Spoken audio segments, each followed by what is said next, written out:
It's a cliffhanger for the owners of these $14 million estates that are now hanging precariously over the Pacific Ocean. All three homes sit on the aptly named Scenic Drive in Dana Point, California. They boast spectacular views of the sparkling coastline. But a landslide brought on by California's historic rainfall last week now threatens their existence. Look, these broken steps lead to nowhere. Despite how scary it looks, the owner of this home says that his property is safe for now. The city agrees that there's no major structural issue right now with the house, so it's not going to get red tag. Red tag or not, would you really want to live here? The fear is that future storms could bring even more of this cliffside crumbling into the sea. Time and Mother Nature will tell.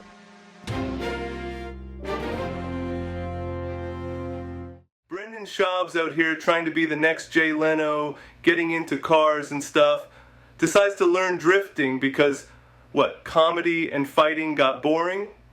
Every time he hits a drift, it's like he's personally apologizing to his bank account and sending a love letter to Mother Nature with tire smoke. I watched this thing for 5 minutes, expecting Schaub to crack me up. Instead, it's him, eyes wide, reacting to drifting like it's the first time he's seen a car not moving in a straight line. Oh wow, look at that turn. Yeah, Brendan, that's what happens when you turn the wheel, buddy. It was less how-to and more, wow, did you see that? Like he just discovered YouTube and reaction videos are the new stand-up. Consider this. Our very existence kicks off with a race where almost 5 million competitors don't even get past the starting line. If that's not the ultimate survival of the fittest scenario, I don't know what is. Let's talk about this wild ride called being human. You know, we're not bad people, but let's not pat ourselves on the back too hard. Sure, we do some solid stuff, invent tech, write bangers, and occasionally recycle. But then, there's the whole, oops, just bombed another country thing. A bit of a mood killer, if you ask me. Politics, climate change. We're all about it until it's time to call Grandma. Sorry, Nana, the planet's dying, but so is my will to chat about Uncle Vinny's new job. We crush it in the life creation derby, then spend the rest of the time figuring out if we're the good guys or just really good at making excuses. Remember, folks, next time you're about to passionately defend the whales or argue for renewable energy online, maybe shoot a text to your old man. Who knows? Maybe that's the real key to making the world a better place, or at least it'll make Father's Day a bit less awkward. Thanks, everybody, and don't forget to recycle, or at least pretend you do when people are watching. 800 jets to Vegas for the Super Bowl, 'cause nothing says I care about the earth like a sky full of billionaires racing to watch grown men get concussions. It's the ultimate do as I say, not as I fly move. Imagine you're separating your recyclables at home, feeling like Captain Planet, and there's a parade of jets above, basically drawing LOL in the sky with jet fuel. It's like telling us to save water while hosting a pool party in the desert. Air traffic control must have felt like a bouncer at an exclusive club. No, your Gulfstream's on the list. Come right in. Because nothing says I care about the environment like burning enough fuel to power a small country. Am I right? So we got these dudes, right? Power line workers strapping up like they're about to jump into a WWE ring, except their opponent is a 60-foot pole and a bunch of wires that could zap them into next Tuesday. Meanwhile, some guy just tosses a football and boom, millionaire. Makes sense? Nah, our man Joe's out there playing real-life Spider-Man in a thunderstorm so you can keep your Snapchat streak alive. No cheerleaders, no fantasy leagues, just Joe and the promise of not getting lit up like a Christmas tree. And when everything goes dark, it's not because your team lost, it's because Joe's getting his workout in, keeping the world spinning. So next time your lights flicker, remember, it's Joe scoring the real touchdowns, no refs needed. So there's folks out there whose job is to taste pet food. That's right, someone's career peak is deciding if Kibble's got the right crunch. Hey, What'd you do at work today? Oh, just debated if beef flavor really tastes like the cow's last wish. It's like, how do you even brag about that at a family dinner? I've really been making strides in the wet food sector. Grandma, you proud? And the job qualifications kill me.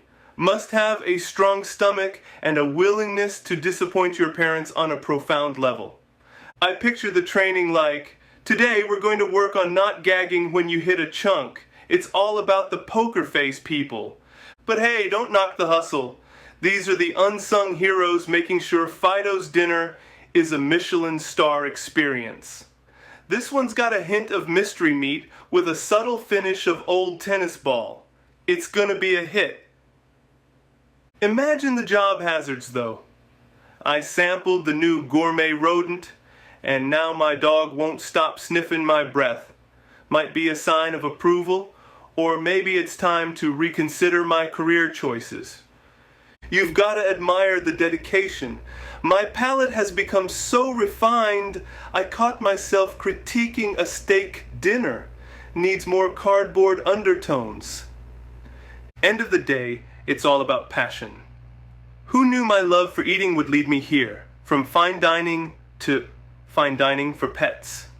Ever heard of the Brazilian wandering spider? This little demon gives you a painful, never-ending erection with just one bite. It's like nature's way of saying, here, deal with this now. Found in the lush Amazon, where everything is either beautiful or wants to kill you, or in this case, embarrass you to death. Imagine explaining that to the ER. So, a spider made me too excited, and now it won't stop. It's the kind of experience that makes you rethink your bucket list. Visit the Amazon quickly drops off, replaced by never leave the house again. The spider's like the worst wingman ever, sets you up but leaves you hanging at the most crucial moment. Wildlife photographers, the real-life adventurers behind your screensaver, swap comfy chairs for a front row seat in nature's mud pit. Their morning buzz comes from actual bugs, not lattes. Lunch, a game of keep away from snack-thieving monkeys. Water cooler chats or whispered debates about bird calls. Dodging snake photobombs. Their commute? A high-stakes trek through nature's obstacle course. And golden hour isn't just pretty light. It's their Super Bowl, battling swarms of mosquitoes for that perfect shot, all while playing a suspenseful game of what's rustling in the bushes. Sleeping under the stars means cuddling with the mystery sounds of the night. They endure all this, waiting days for the golden hours when the sun kisses the earth just right, turning their muddy, bug-infested stakeouts into gold. Remember, that stunning photo you double tap was earned through a real-life game of survival and patience. Mr. Beast wants to hook his buddy Mac up with some serious cash, kinda like a rich friend trying to make you feel better for being broke. Last time, Mac lost $700K, which is basically finding out your lottery ticket is worth less than the paper it's printed on. Now, he's diving 45 feet into a lake for another shot at $800K. It's like going back to the ex that robbed you, risky but exciting. For the final showdown, Mac faces the ultimate test of patience, removing shapes from cookies, Squid Game style. Did he nail it or crumble under pressure? You let me know. The wild today, folks. Deep in the Amazon, there's a job that makes even the weirdest gigs look like a day at the DMV. Picture this, frog milkers. Yeah, you didn't mishear me. People are out there in the dead of night, not ghost hunting, but frog hunting. And they're not after just any frogs, but these little green guys who are basically living, hopping detox shots. So, what's frog milking like? Well, forget everything you know about milking. There's no barn, no stool, just a bunch of people giving the world's smallest yoga class to a frog. They stretch it, but not for its flexibility. They're after its skin juice. And no, they're not making frog smoothies. They scrape this stuff off like they're collecting rainwater in a drought. The frog? Oh, it's exhausted after. Looks like it just ran a marathon. But don't worry, they let it go. Probably needs a spa day after all that. And why, you might ask? Because apparently, shooting up frog secretions is the Amazonian way of saying, I'm into wellness. That's right. While you're out there doing juice cleanses and hot yoga, These guys are playing survivor with their immune systems. This job is a whole new level of animal husbandry. It's like being a mixologist for the most hardcore health nuts who think a good detox involves playing patty cake with a poisoned dart frog. It makes you wonder, who looked at a frog and thought, yeah, that's the next superfood.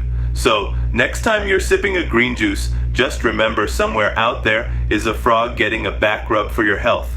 Wild, right? Okay, so I'm watching Mr. Beast, or Jimmy as his friends call him, doing this thing where he's bouncing between a $1 flight and a $500,000 luxury jet.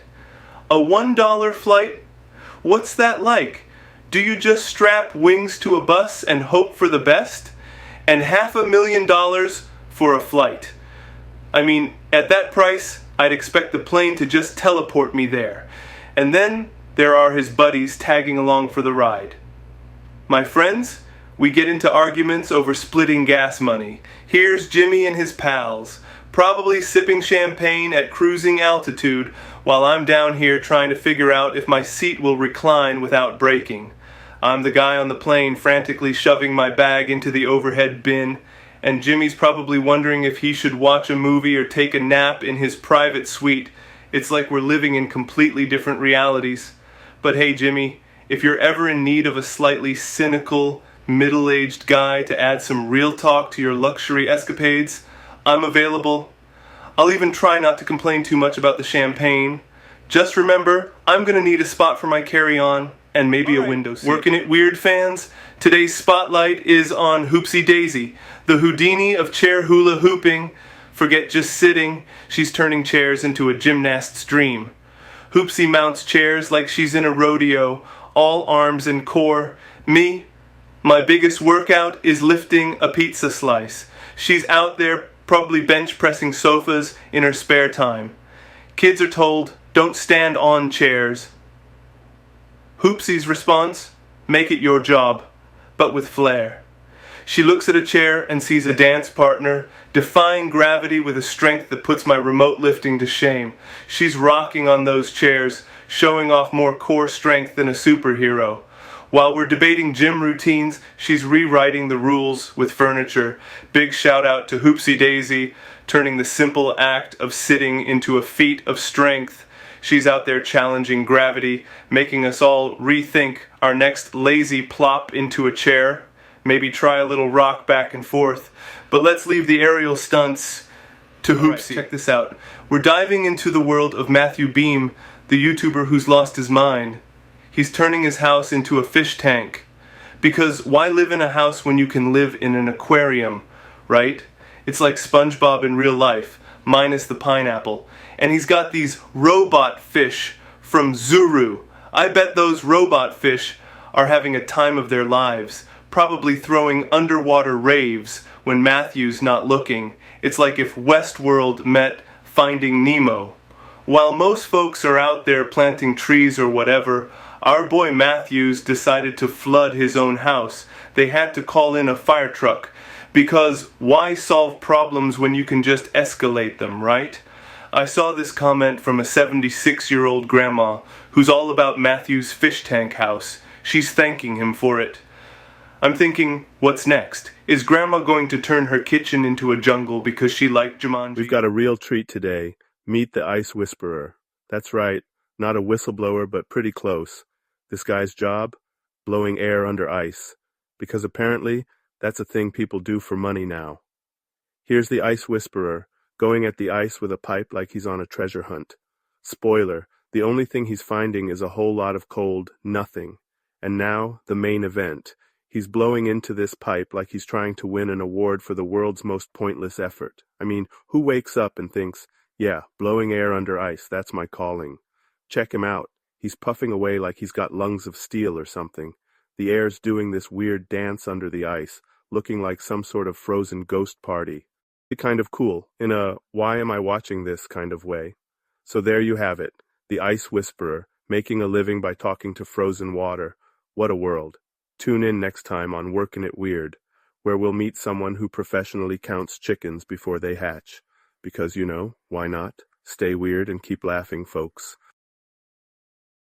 This is a weird job, folks. Picture this. A lady on live TV stirs Twitter into a frenzy, not with her words, but with her middle finger. That's right, instead of the usual wave or smile, she goes for the international sign of hello in the language of road rage.